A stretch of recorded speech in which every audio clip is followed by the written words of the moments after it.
Imagine opening a small box on your kitchen table. Inside is a plastic tube, a set of instructions, and a promise. Send away a little saliva, wait a few weeks, and the past will return as a list of percentages.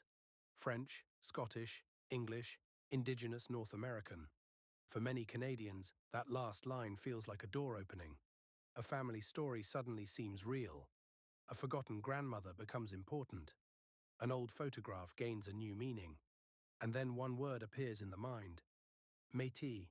It sounds simple. European blood plus Indigenous blood equals Métis. That is the formula many people have heard. It is also the formula that gets the story completely wrong. Because the Métis are not a percentage. They are not the accidental result of two populations meeting. They are not anyone who finds one Indigenous ancestor in a family tree. They are a people, a nation formed in a specific place during a specific period through families who built a shared culture, language, economy, memory, and political identity. That difference changes everything. It changes how we read Canada's history. It changes what a DNA test can tell us. And it exposes one of the most persistent myths in North America. The myth says the Métis appeared between two worlds. The truth is more unsettling. They created a world of their own. To find it, we must leave modern Canada behind. Forget highways, borders, and province lines. Picture the northern plains before the country had its present shape. The land is enormous. Rivers are the main roads. Winter decides what is possible.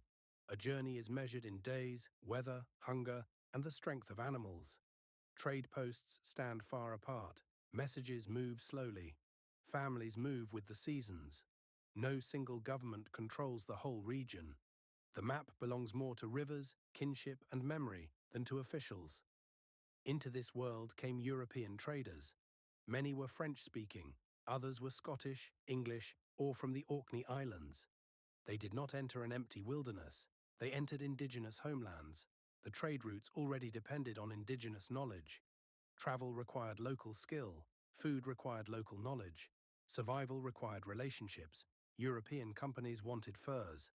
But business alone could not hold this vast system together. Families did. Indigenous women became central to the trade world. They knew languages, routes, medicines, food systems, and community rules. They connected newcomers to existing networks. They were not background figures. Without them, much of the trade would have failed. Children were born into these families. At first, outsiders often described them only by ancestry. They used labels that reduced human beings to fractions. Half this, part that, mixed.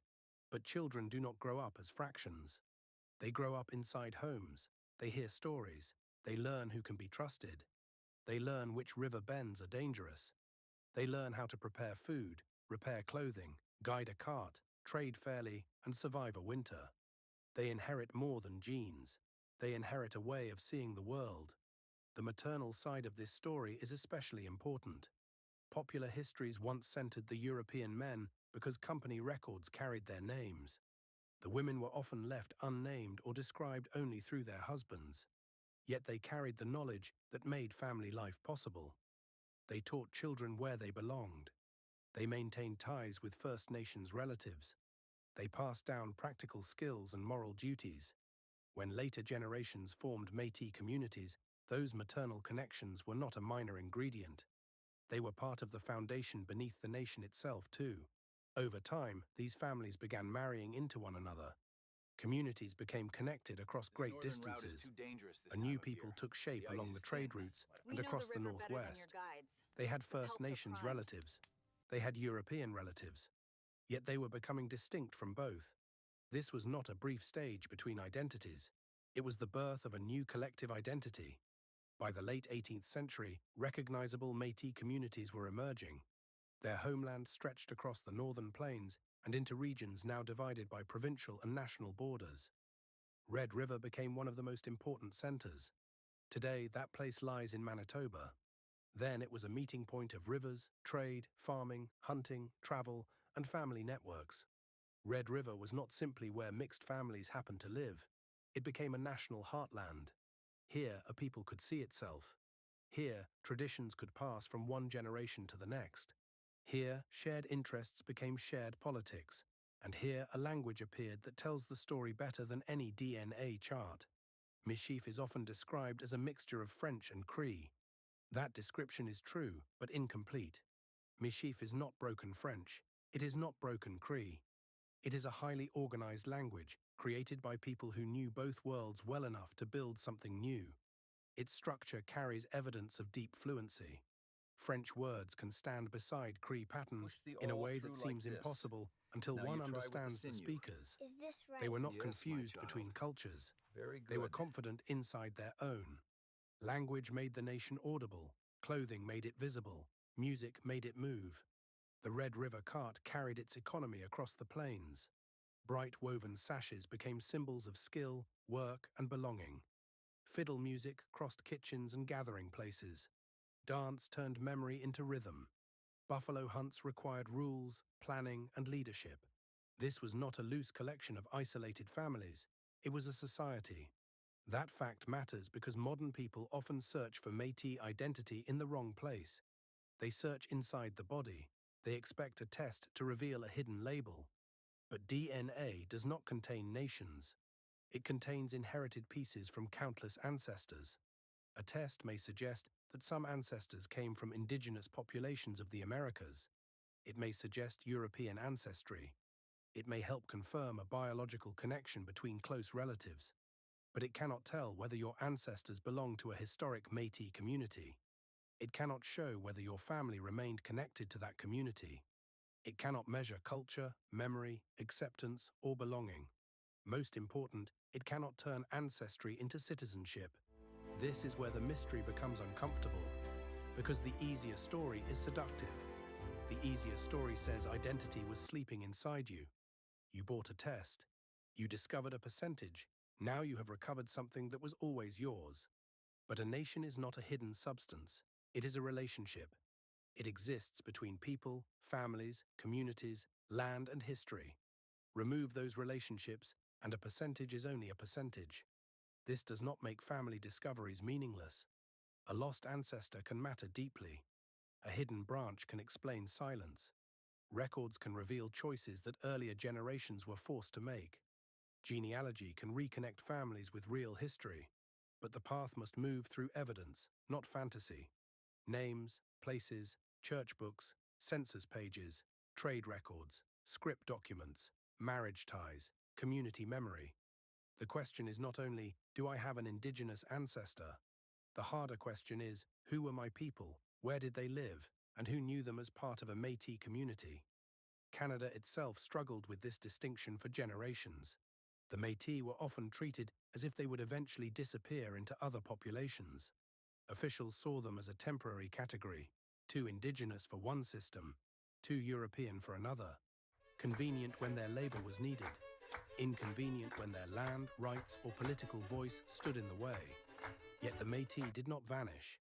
They organized, they negotiated, they defended their communities through law, public action, and political leadership. In the late 20th century, Canada's constitution named the Métis, alongside First Nations and Inuit, as one of the country's recognized indigenous peoples. That recognition did not create the Métis. It admitted that the nation had been there all along. Later court decisions made the point even clearer. Mixed ancestry alone was not enough. A Métis people had to possess its own customs, shared way of life, and group identity. The law was slowly catching up with what Métis families had known for generations. They were not the space between two peoples. They were one people. And still, the oldest question remains.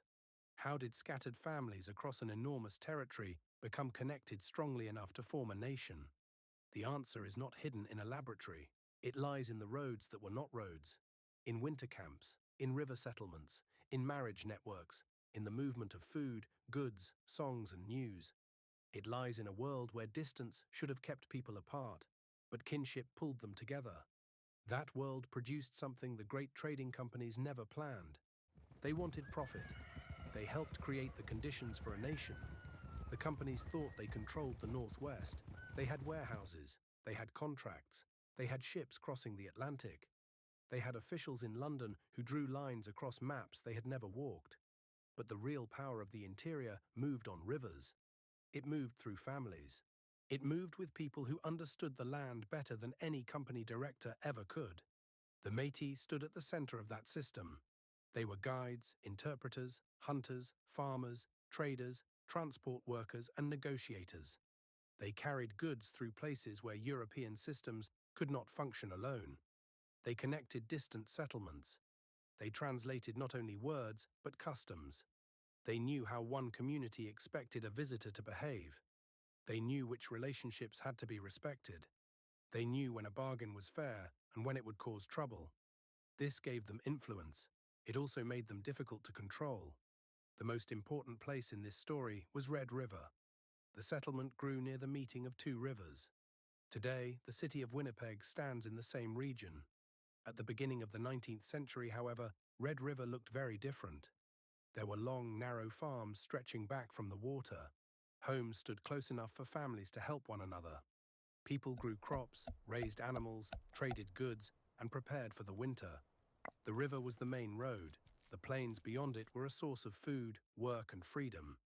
Life was never easy. Floods could destroy fields, cold could isolate families, crop failures could turn an ordinary winter into a crisis. But Red River was more than a settlement. It was a network. Families were linked through marriage, work, religion, language, and trade. A person might have relatives in several communities. News could travel through these ties faster than official messages. A decision made in one place could quickly affect people far away. That is how a shared identity grows, not from one announcement, not from one leader, not from one document.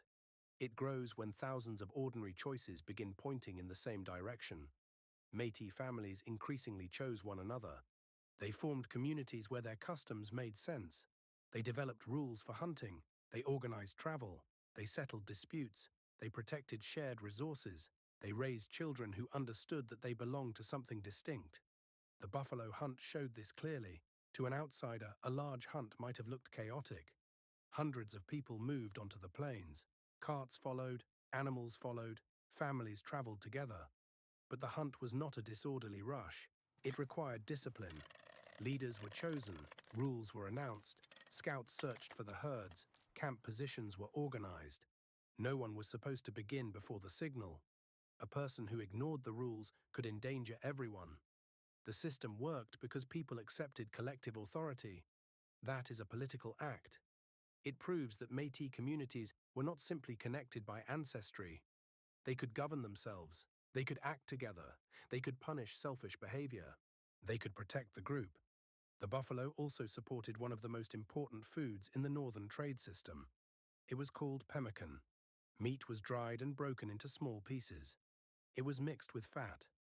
Sometimes berries were added. The result could be stored and transported for long periods.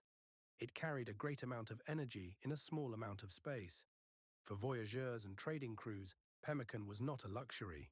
It was fuel. Without it, long journeys became much harder. Métis families became major suppliers. This gave them economic power. The companies needed what they produced, but dependence often creates tension. The company wants control. The producer wants freedom. The official wants rules. The community wants survival. By the early 19th century, these interests began to collide. A new colony was planned at Red River. Its supporters imagined farms, order, and permanent settlement. But they acted as if the land was waiting for them. It was not. Métis families were already living there. They were already using the land. They already had homes, fields, trade routes, and systems of authority. The newcomers brought a familiar colonial mistake. They saw official paper as more real than human presence. A distant agreement could appear more important than generations of local life. This was not just a legal disagreement. It was a struggle over who had the right to define reality. Company officials could point to documents. Métis families could point to their homes. Officials could point to boundaries. The Métis could point to the people buried there, the children born there, and the fields their families had worked. Then came a decision that threatened the entire regional economy. The colony tried to restrict the movement of pemmican. The reason seemed practical. Officials feared food shortages. They wanted supplies kept inside the settlement.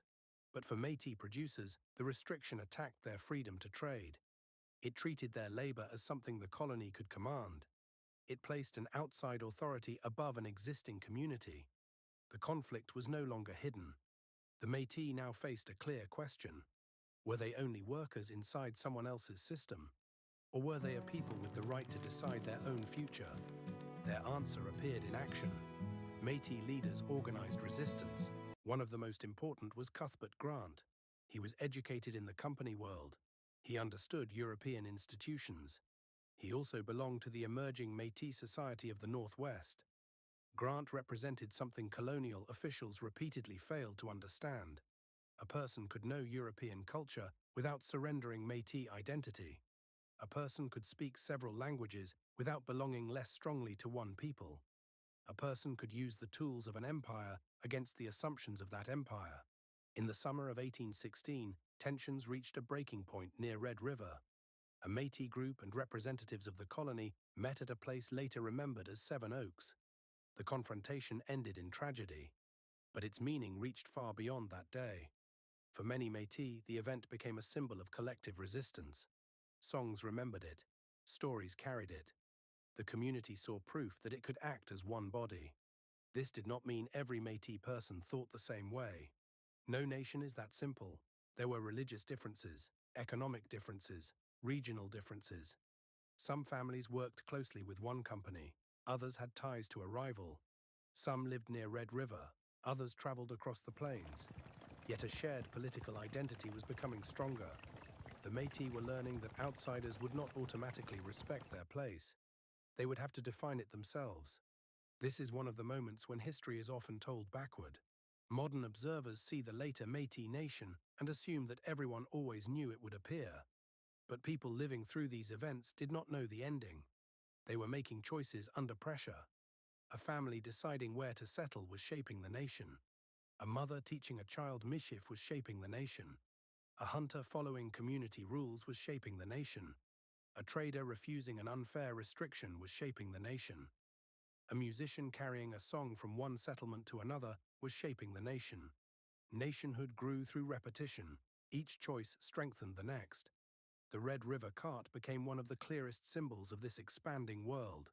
It was built mostly from wood. Its wheels were large. It could carry heavy loads across rough ground. It made a distinctive sound as it moved. Long lines of carts crossed the plains. They transported hides, pemmican, tools, household goods, and trade items. They connected Red River to communities across the Northwest and to markets farther south. The cart was simple. The system behind it was not. Each journey required planning. Travelers needed food, animals, repair skills, and knowledge of water sources. They had to understand weather. They had to know safe routes. They had to cooperate. A broken cart far from a settlement could not be solved by calling for help. The travelers themselves were the repair crew. They were the security system. They were the navigation system. They were the community. These journeys created an invisible map. It did not follow the borders later printed in school books. Métis families moved through what are now Manitoba, Saskatchewan, Alberta, Ontario, and parts of the northern United States. Their homeland existed before many of those political lines. That is why the Métis story cannot be understood only inside modern provincial borders. The people came first, the boundaries came later. Kinship traveled across those boundaries. So did language, so did music, so did political ideas.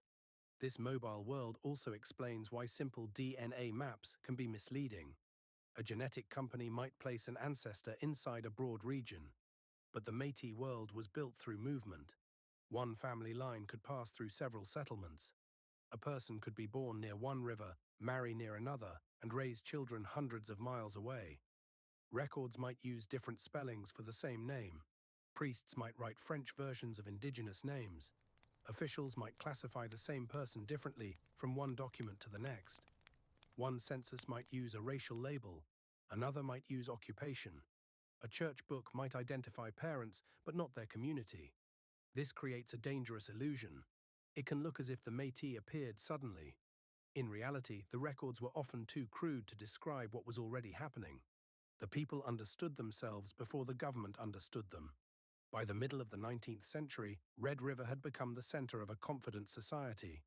Métis families owned farms. They traded across long distances. They participated in the church, they served as interpreters and diplomats, they hunted on the plains, they discussed land, leadership, and rights. They were not waiting to be invented by Canada. Canada did not yet control their homeland. That fact is essential, because the next great crisis would begin when distant politicians looked west and imagined possession. They saw territory, they saw resources, they saw room for settlers, they saw a future nation stretching from one ocean to the other. But they did not fully see the people already there.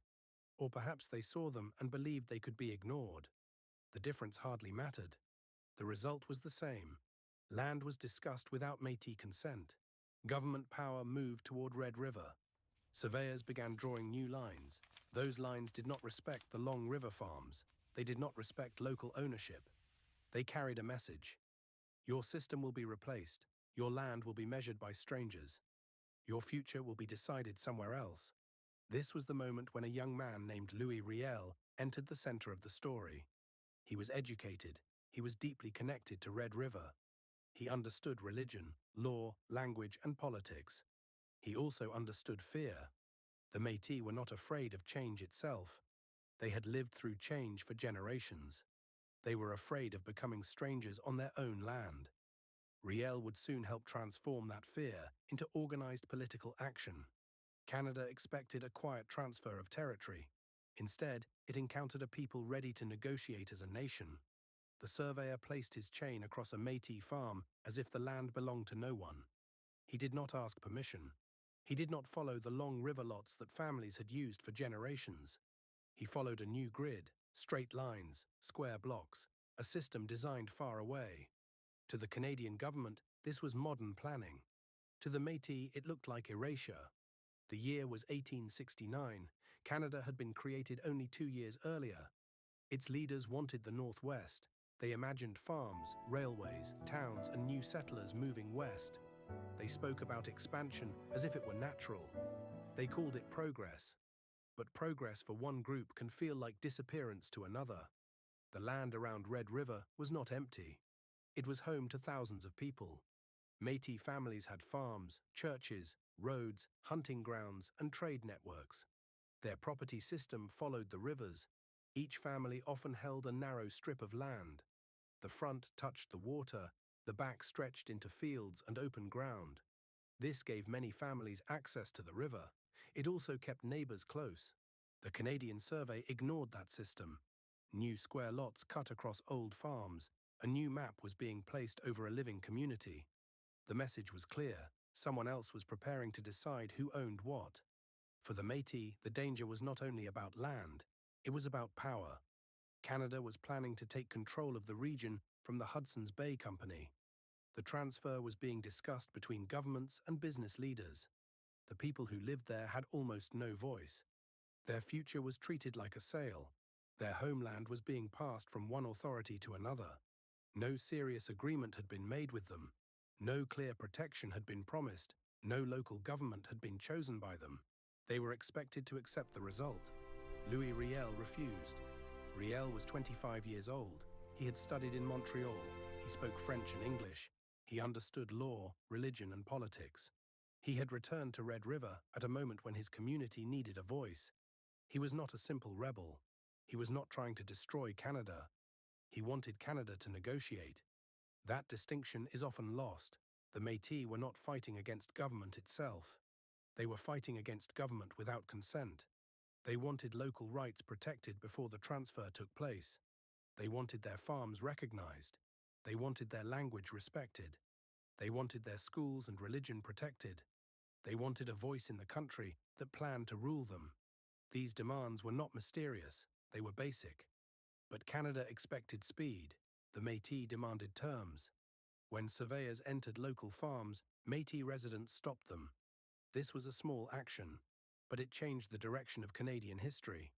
The survey could no longer pretend that the land was politically silent.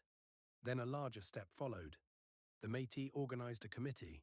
They blocked the entry of William McDougall, the man Canada had chosen to govern the new territory. He arrived before Canada had legal control. The Métis refused to recognize his authority. They took control of Upper Fort Garry. The fort stood at the center of the settlement. Holding it gave the movement political strength. It gave them access to supplies, offices, and communication. Most important, it showed that the Métis were organized. They were not reacting as isolated families, they were acting together. Riel and other leaders created a provisional government. The word provisional is important. It meant temporary. The government was not designed to last forever. Its purpose was to maintain order and negotiate the region's entry into Canada. This was not chaos. It was an attempt to build legal authority before outside authority arrived. Delegates were chosen. Meetings were held. English-speaking and French-speaking residents were invited to take part. Not everyone agreed. Some local settlers supported the movement. Others feared it. Some wanted immediate union with Canada. Others wanted stronger guarantees.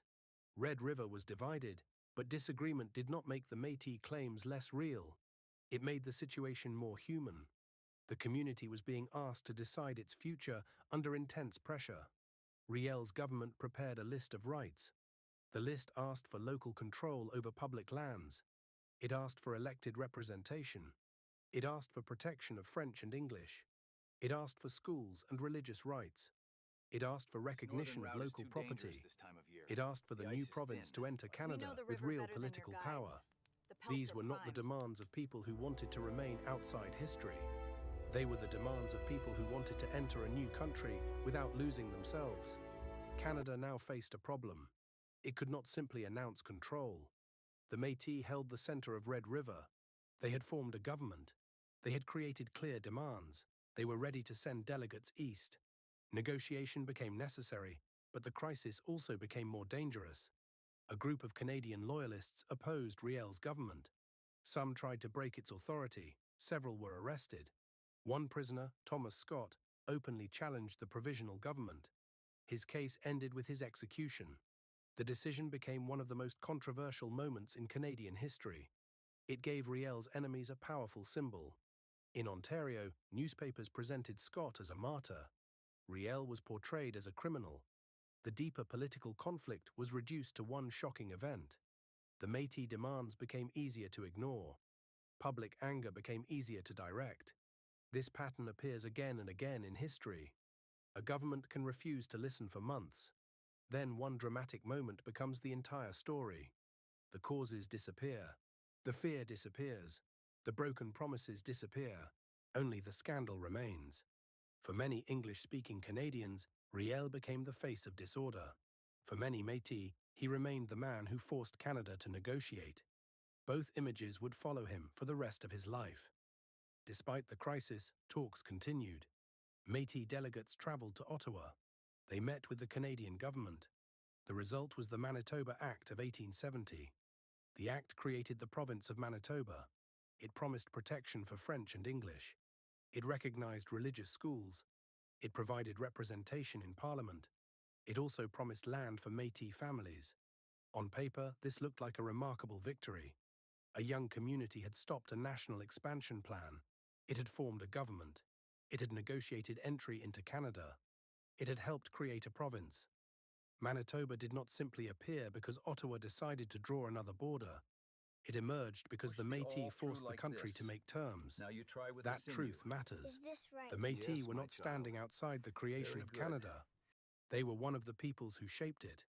But a promise on paper is not the same as a promise kept. The land question became the great betrayal. The Manitoba Act set aside land for Métis children. The stated amount was more than 1 million acres. But the process was slow, confusing, and badly managed. Families waited. Records were challenged, applications were delayed.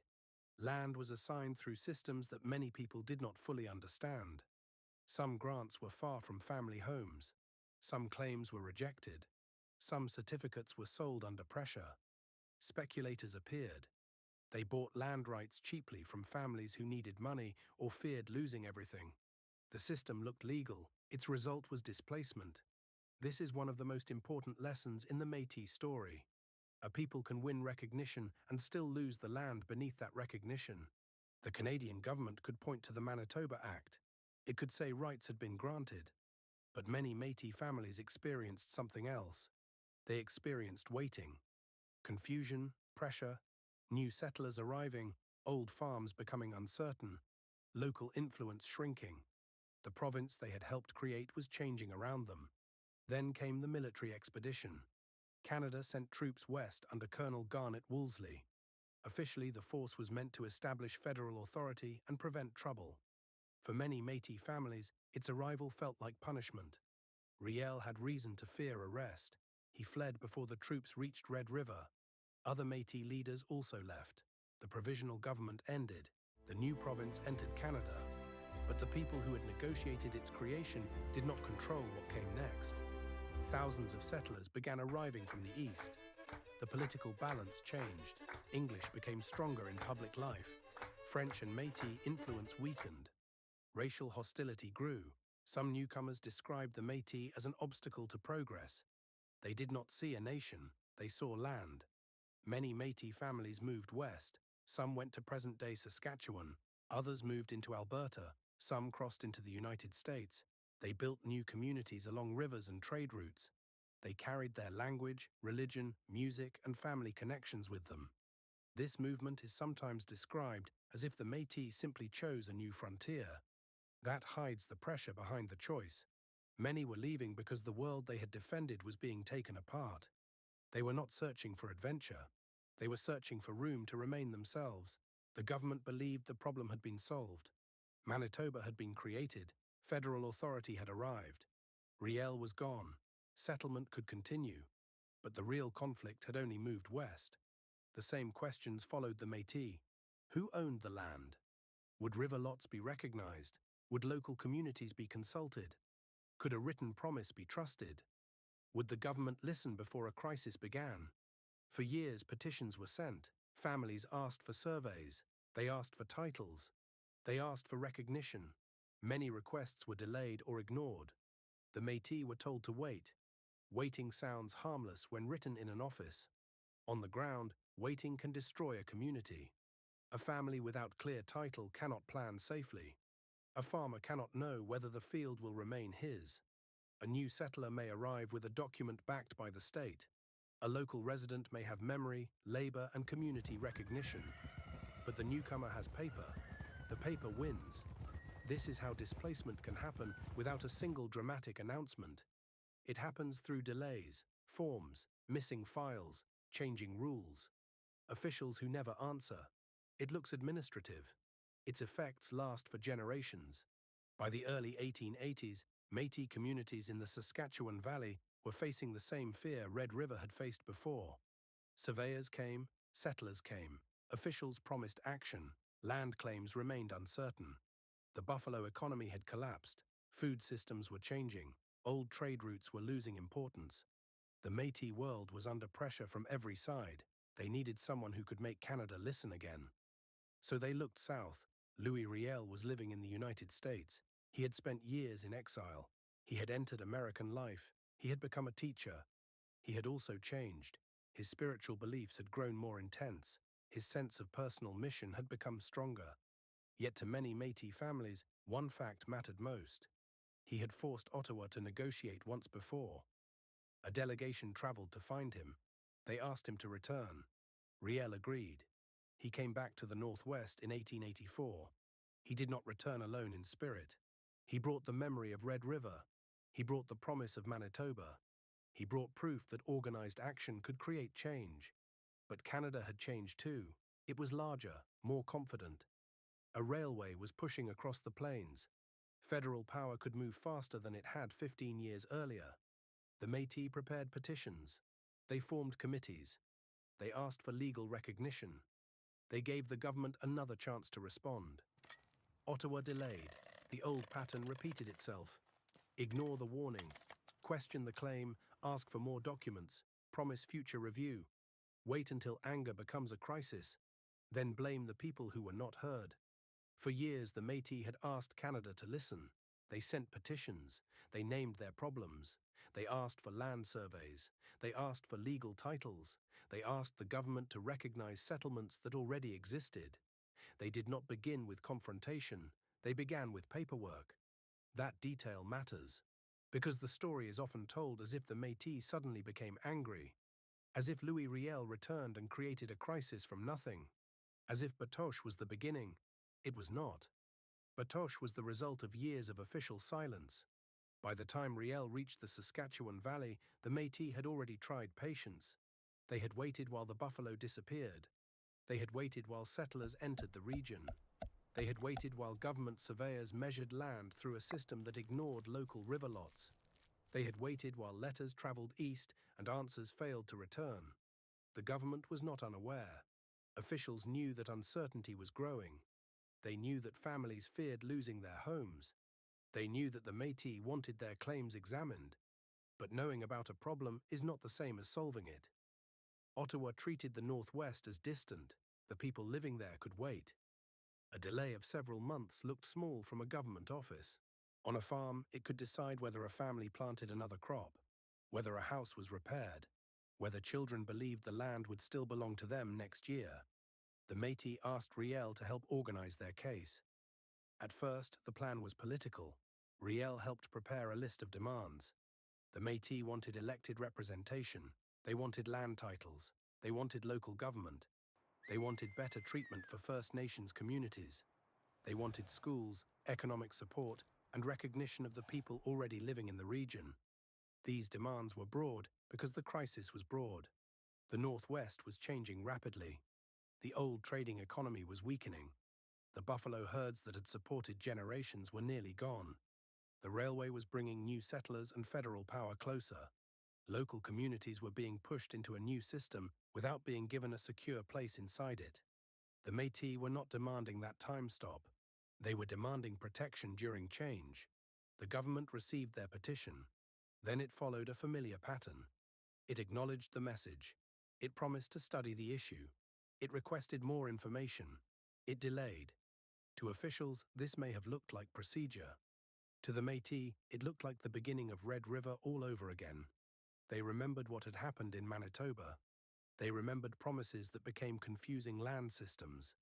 They remembered families who had lost their property while officials claimed the law was working. They remembered how quickly political control had disappeared once settlers arrived in large numbers. Memory changed the meaning of every delay. A government request for patience did not sound neutral. It sounded like a warning. Riel became convinced that stronger action was necessary. Some Métis leaders agreed, others were uncertain. This division is important. The Métis were not one mind controlled by one man. Some wanted continued negotiation. Some believed public pressure would be enough. Some feared that resistance would bring disaster. Some trusted Riel, some worried about his growing religious claims. But almost everyone understood the central problem. The land question could no longer be postponed. In March of 1885, the Métis formed another provisional government. Riel became its political leader. Gabriel Dumont became its military leader. Dumont was widely respected. He was an experienced buffalo hunter. He understood the land. He knew how to organize people. He had helped lead Métis communities long before the crisis reached its final stage. The provisional government was an announcement. The Métis would no longer wait quietly for Ottawa to decide whether their concerns deserved attention. They would act as a political people. The Canadian government now responded with speed. For years, petitions had moved slowly. Once federal authority was challenged, everything moved faster. Troops traveled west using the new railway. The same railway that represented Canada's expansion now gave the government a powerful advantage. During the Red River crisis, distance had protected the Métis. In 1885, distance was disappearing. The resistance spread beyond one community. Some First Nations groups were also facing hunger, broken promises, and government control. Their grievances were not identical to those of the Métis. Their nations had separate histories and separate political goals. But they shared one experience. Ottawa was making decisions far away, while local people carried the consequences. This is where simple history becomes dangerous. Older accounts often placed every Indigenous action into one rebellion. They made it look like a single attack against Canada. But the reality was more complex. Different communities acted for different reasons. Some joined resistance. Some remained neutral. Some tried to protect their families. Some supported the government. There was no single Indigenous response. There was pressure everywhere, but choices differed. At Batoche, the Métis prepared to defend their provisional government. The settlement stood near the South Saskatchewan River. Its farms followed the old river lot pattern. Homes, churches, and fields were connected to the water. This was not an empty battlefield. It was a community. People lived there. Children knew its roads. Families had built their lives there. That is what was at stake, not an abstract political theory. Home. The final confrontation lasted several days in May. The Métis had knowledge of the land. They had strong local leadership, but they had limited supplies. The Canadian force was larger. It could receive support through national systems the Métis did not possess. The result became increasingly clear. Batoche fell. The provisional government ended. Riel surrendered. Dumont escaped to the United States. For Ottawa, the crisis appeared finished. For the Métis, the consequences were only beginning. Riel was taken east and placed on trial. The government charged him with treason. His lawyers wanted to defend him by arguing that he was not mentally responsible. Riel rejected that approach. He did not want his political cause reduced to illness. He wanted the court to hear why the Métis had acted. He wanted the country to hear about the petitions, the land claims, the delays, the broken trust. The trial allowed him to speak, but it did not give the Métis what they had been requesting. Riel was found guilty. He was executed in November of 1885. His death divided Canada. In much of English-speaking Ontario, he was still portrayed as a traitor. In Quebec, many saw his treatment as an attack on a French-speaking Catholic minority. For the Métis, the loss was more personal. A political leader had been removed, a resistance had failed, and the government now had even greater control over the Northwest. But the deepest damage was not contained in one court decision. It came afterward. Métis families were scattered. Some lost land, some moved again. Some hid their identity to protect their children from discrimination. Some changed the way they described themselves in official records. Some avoided teaching Michif. Some stopped wearing symbols that could identify them. Silence became a survival strategy. This is one reason modern family histories can seem broken.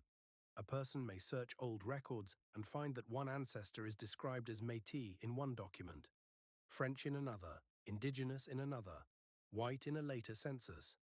The person did not change ancestry between documents. The political world around them changed. Labels could bring danger, exclusion, or shame. So families adapted. A government record is not a perfect mirror. Sometimes it records identity. Sometimes it records what an official believed. Sometimes it records what a family felt safe enough to say. That is why serious ancestry research cannot depend on one document or one DNA result. Start with a free method that actually works. Write down the full names of your parents, grandparents, and great-grandparents. Add every known birthplace, marriage place, church, settlement, and family nickname. Then verify each connection using records. Look for census pages, parish registers, marriage documents, Métis script files, land records, trade company records.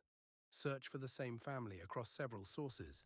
Most important, connect the names to a historic community. Do not stop when you find one distant Indigenous ancestor. Ask whether the family belonged to a Métis network across generations. This free paper trail can prevent the most common mistake in ancestry research, confusing a biological ancestor with membership in a nation. But this is only part of the system. The complete method also requires record matching, location mapping, name variation checks, and a clear test for community connection. Everything together is here. The link is in the description, but stay, because the most important part comes next. After Batoche, Canada acted as if Métis political power had been defeated forever. The nation became less visible in public records. Many communities were pushed to the edges of towns. Some families lived on narrow pieces of unused government land. These places were sometimes called road allowances. They were strips beside roads or between surveyed properties. Families built simple homes there because they had nowhere else to go. The phrase sounds technical. The reality was brutal in a quieter way. People whose ancestors had built the Western trade economy were now living on land that the government considered leftover space. They often lacked secure ownership. They had limited access to schools and services. Authorities could remove them, homes could be destroyed, families could be forced to move again.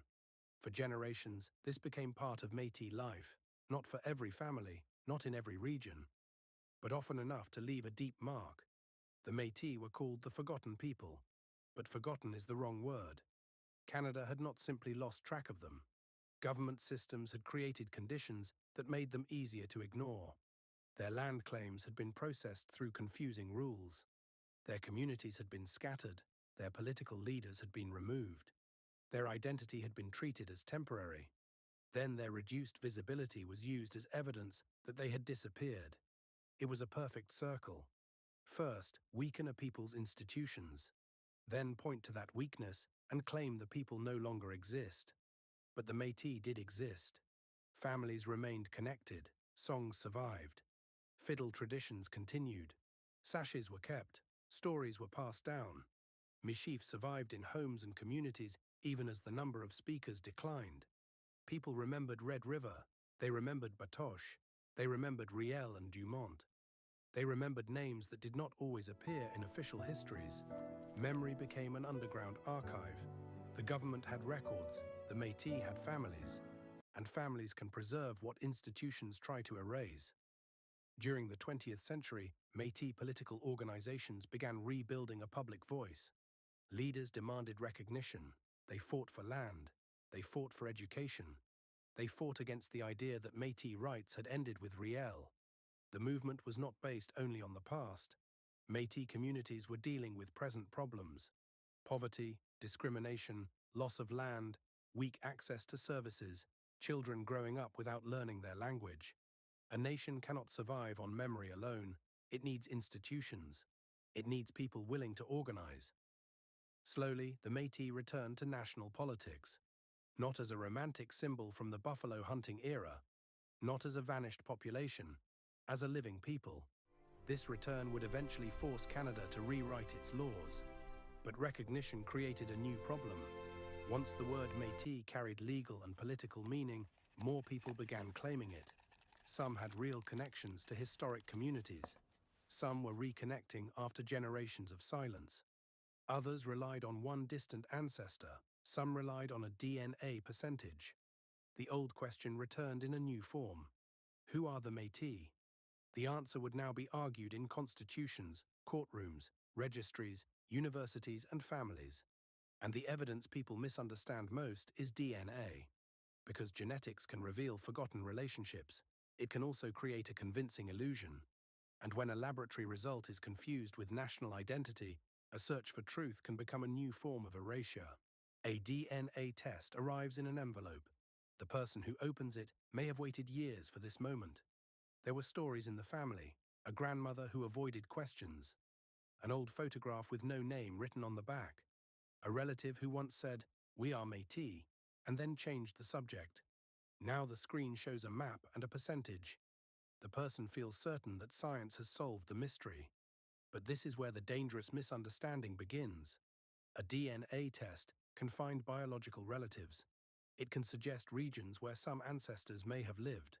It can reveal that a family story was hidden, forgotten, or changed. But it cannot find a nation inside a person's cells. There is no single Métis gene. There is no genetic marker shared by every Métis person and absent from everyone else. There is no percentage that turns ancestry into citizenship. The reason is simple. The Métis nation was created through history. It grew from connected families in communities across the Northwest. Those families formed their own culture, political life, language, economy, and sense of belonging. Their descendants did not become Métis because two distant populations appeared on a laboratory chart. They were Métis because they belonged to a Métis people. Genes travel through individuals. Nations survive through relationships. That difference may sound small. It is the center of the entire story. Imagine two people receiving similar DNA results. Both results suggest some indigenous ancestry and some European ancestry. The first person descends from a historic Métis family at Red River. The names appear in parish books. The family appears in settlement records. Their relatives married into other Métis families. Their descendants remained connected to Métis communities. The second person finds one indigenous ancestor who lived centuries ago in a different region. There is no connection to a historic Métis community. There is no family history of belonging to the Métis Nation. The two DNA charts may look similar. The histories are not. Calling both people Métis would erase the very history that created the Métis. It would turn a national identity into a racial formula. Canada once used ancestry categories while ignoring how communities understood themselves. Modern DNA marketing can repeat that mistake in a friendlier form. The basic temptation remains. Reduce identity to biology. The Métis experience shows why that fails. A person can inherit DNA from an ancestor without inheriting the ancestor's community. A person can inherit a surname without knowing its history. A person can discover a connection and still need years of careful research. Discovery is the beginning. It is not the final answer. This became a major legal question in Canada. In the early 1980s, the Constitution recognized First Nations, Inuit, and Métis as the Indigenous peoples of Canada. For the first time, the Métis were clearly named in the country's highest law. But recognition did not settle every argument. Years later, a case from the Ontario city of Sault Ste. Marie forced the courts to look more closely. Steve and Roddy Powley said they were exercising a Métis harvesting right. Their case reached the Supreme Court of Canada. The court recognized that a historic Métis community had existed in the region and that a modern community continued to exist.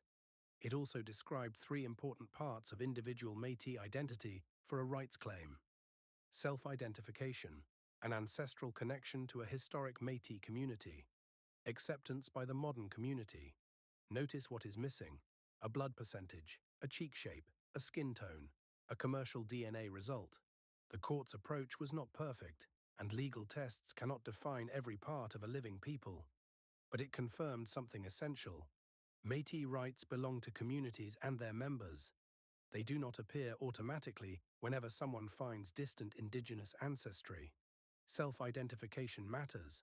A person must identify as Métis, but self-identification alone is not enough. Otherwise, anyone could simply choose the label. Ancestral connection matters. There must be a real family link to the historic community. But ancestry alone is also not enough. A nation is more than a family tree. Community acceptance matters because the Métis are a living people with the right to recognize their own members. Some outsiders ask why a community should have any role in identity. But every nation has ways of deciding who belongs. The Métis are not less real because their boundaries require evidence. In fact, the need for evidence comes from the damage done to their history. Families were displaced, names changed across records, some people hid their identity, communities were separated by new borders, government files used inconsistent labels. Reconnection can therefore be difficult. That is why responsible genealogy takes time. Researchers compare records. They follow siblings, cousins, witnesses, and neighbors. They study places, not only names. They look for repeated connections across generations. One ancestor can be a clue. A network is stronger evidence. Genetics can sometimes support that work. A close DNA match may connect two branches of a family. Several matches may confirm that a written record points to the correct parents. A test may reveal an adoption or an unknown biological line. But genetic evidence must be placed inside documentary and community history.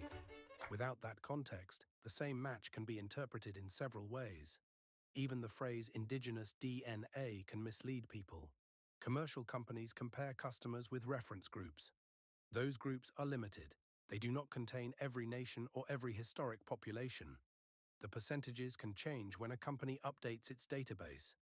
A small result may appear, disappear, or move between regions. That does not mean the person's ancestors changed. It means the company changed its model. The science can be useful. The marketing often sounds more certain than the evidence. For the Métis, this matters because false claims do not remain private. They can affect jobs, grants, university places, arts funding, political representation, and public trust. A person may think they are honoring an ancestor. A historic Métis community may see something else. A stranger taking a national name without sharing the nation's history. Some genuine descendants reconnect after family silence. At the same time, weak claims can spread quickly online. One unverified family tree is copied into another. A mistaken ancestor becomes accepted as fact. A private story becomes a public identity. Then criticism is described as cruelty.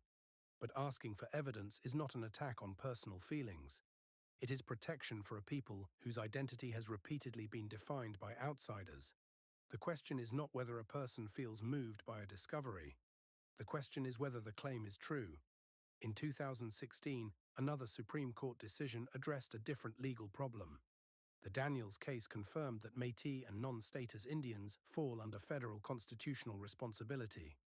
The ruling ended a long argument over which level of government could simply pass responsibility to the other. For generations, Métis communities had often been trapped between systems. Federal officials could say the matter belonged to the provinces. Provincial officials could point back toward Ottawa. The result was not freedom. It was neglect. Daniels did not create a single national membership rule. It did not declare that every person with mixed ancestry was Métis. It answered a question about government responsibility. Court decisions are often reduced to headlines, but each case answers a specific problem. The larger work still continues. Métis governments maintain citizenship registries. Genealogists examine records. Communities debate standards. Courts examine particular rights. Governments negotiate recognition and self-government. Families recover stories that were once hidden. All of these processes meet at one difficult point. Who has the authority to define the Métis future? For most of Canadian history, outsiders tried to answer. Trading companies used work categories. Churches used religious records. Government officials used racial labels. Courts used legal tests. Universities used academic definitions. DNA companies now use genetic estimates. Each system can reveal part of the truth. None should replace the voice of the people themselves. That is the deeper meaning of the word self-government.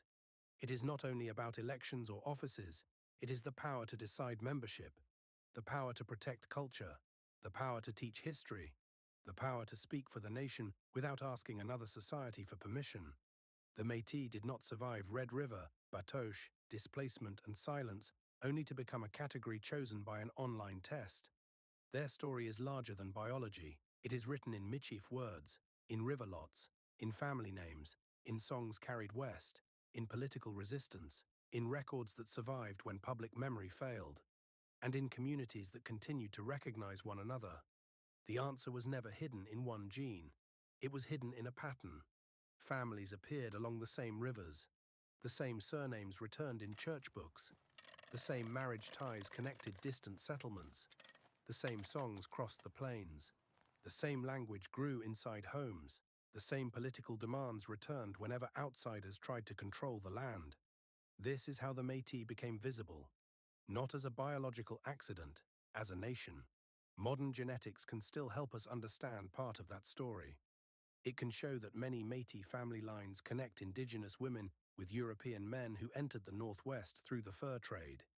It can help identify relatives separated by migration, adoption, lost records, or generations of silence. It can sometimes confirm that two families share an ancestor named in an old document. But genetics cannot identify the moment when a population became a people. No laboratory can point to a year and say, the Métis nation began here. Nationhood does not appear during one birth. It develops across generations. It appears when families begin sharing a future. The ancestors of the Métis came from several worlds. Many maternal lines came from First Nations women. They belong to nations with their own laws, languages, territories, and trade systems. Many paternal lines came from French, Scottish, English, and other European men.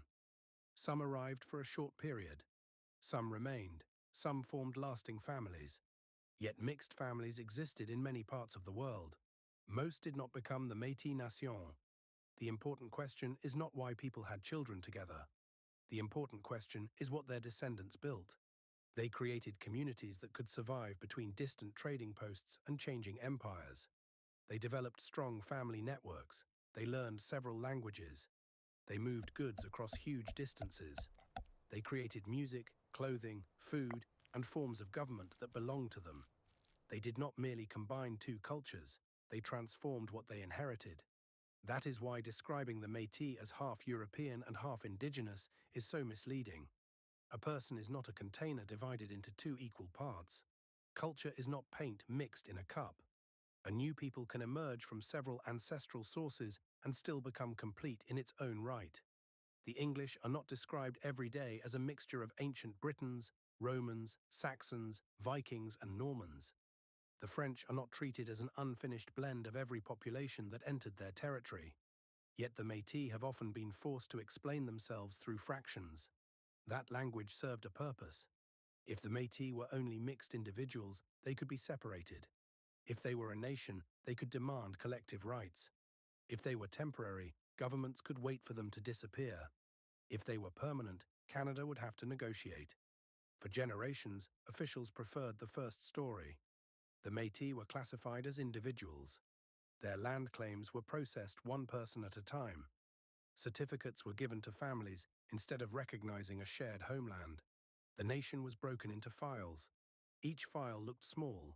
Together they described a massive transfer of land and power. This is why the historical record can feel cold. A document may list a name, a payment, and a parcel of land. It may not record the pressure surrounding the decision.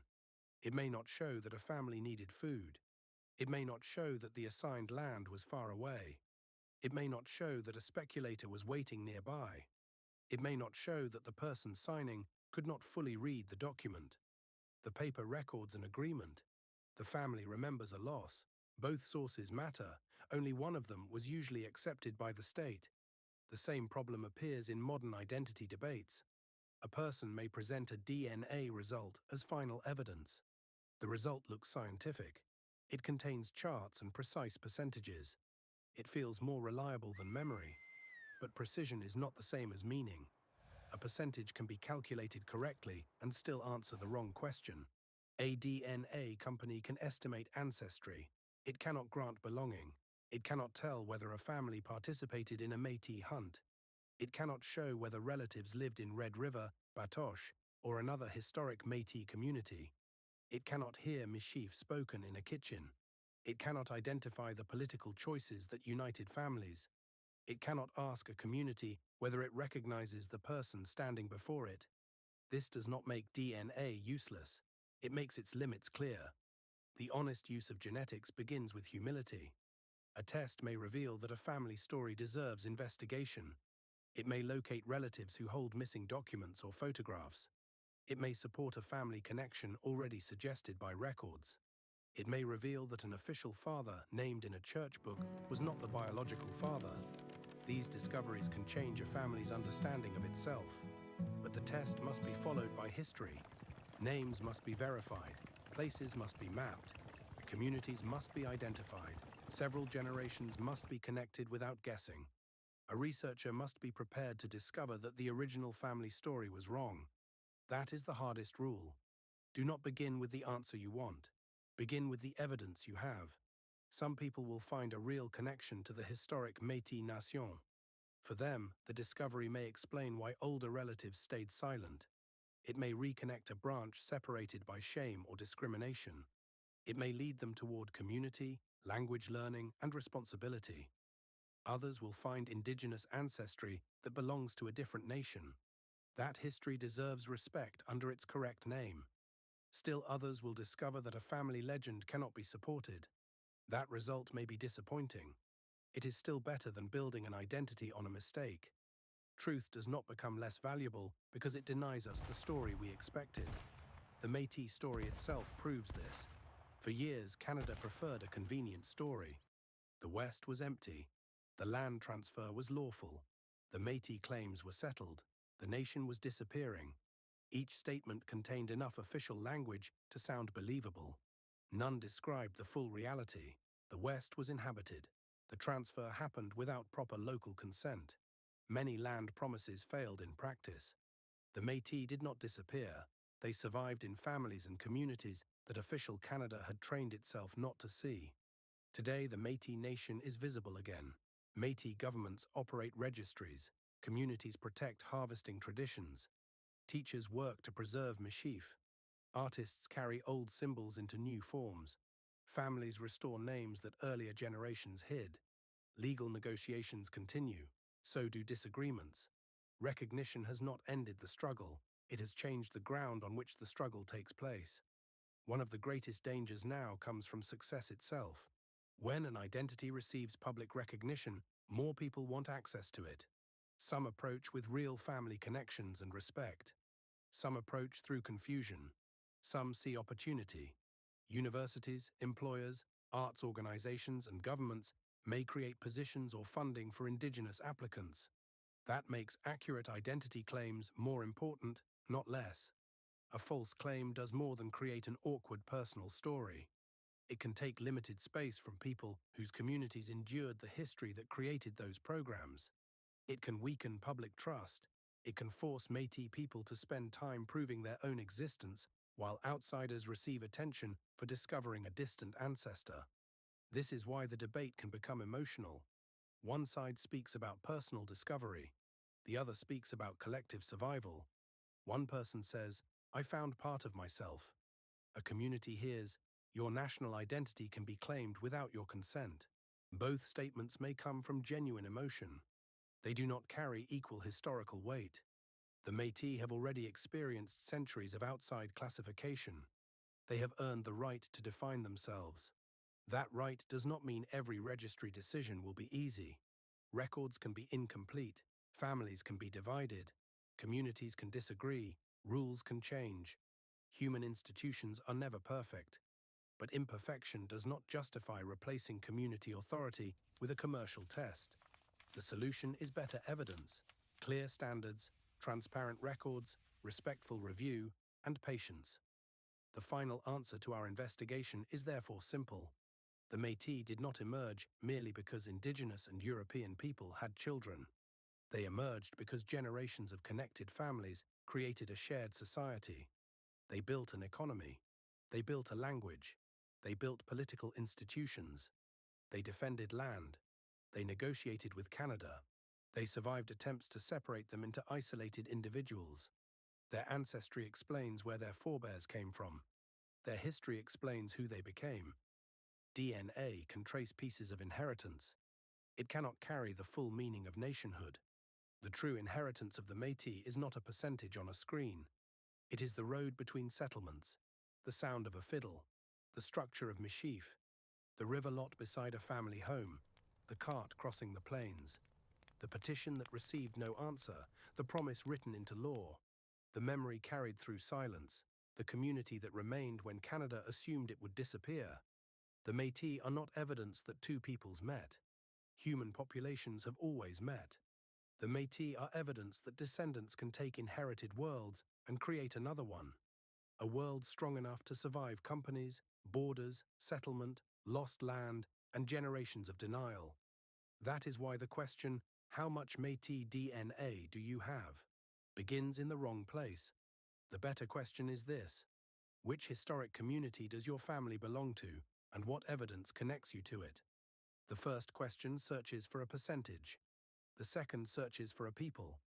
One can be answered by an algorithm. The other requires names, records, places, relationships, and truth. Write a number from 1 to 6 in the comments. Which part affected you most? The fur trade families, Red River, the land promises, Batoche, the road allowance years, or the modern DNA identity debate? Send this video to one person you know who has taken an ancestry test and now believes 1% automatically proves Métis identity. One careful conversation could stop that person from building a public claim on a family tree mistake. In the next investigation, we will examine the Acadians and Cajuns. We will follow the deportation lists from 1755 and reveal how officials declared a population scattered forever, while family records and modern genetics show that the community survived in places the authorities never expected to find it.